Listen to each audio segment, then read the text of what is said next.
hozir otib yuboraman dedi. Ko'zlari qizarib ketgan, qora tanli odam. Pulni olib ber dedi. Kassalardan bor pulni olib berdim. Albatta men o'zim nimani o'ylamayapman, pulni bermaslikka harakat qilyapman-da. Kassani pastida turgan pulni ular bilar ekan o'zi. Pulni kassani katta kupyuradagi, katta summadagi $50, $100 dedi. Kassani tayini ko'tardi dedi, shuni olib ber dedi. Yarimni olib bersam, hammasini olib ber dedi. Men pulni olyapman, u bo'lsa sigaretni olib turib, xudisining ichiga solyapti. Qisqasi jarayon bo'ldi. Keyin u yerda albatta security turdi. Securityda shunaqa poylaganki, u ichkari xonada ish qilayotgan paytiga to'g'ri kelgan.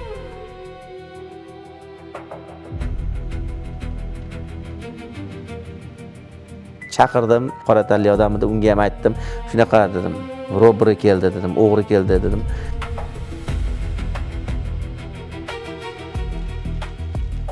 Keyin ular polis chaqirdi, hamma atroflar polislar bosib ketdi. Keyin do'konning egasini chaqirdi, u keldi, bir yarim soat ichida meni police stationga olib ketdi. Olib borib endi albatta albomlarni ko'rsatyapti, qaysinga o'xshaydi dedi. Odam tanish qiyin, u joyda hayajon. Oldin ham shunaqa bo'lgan ekan, u doim jarayonda bo'ladigan ekan u. Men bilmaganman, uni Amerikada men unaqa jarayonda yangi kelganman, unaqa narsani tushunmaganman. Undan yonidagi gas stationda 5 mayl uzoqlikdagi gas stationda ikkita afg'onistonlik o'zbeklar bo'lganda, ikkalasini ham otib ketgan bo'lgan ekan. Shu 3 oymi 4 oy oldin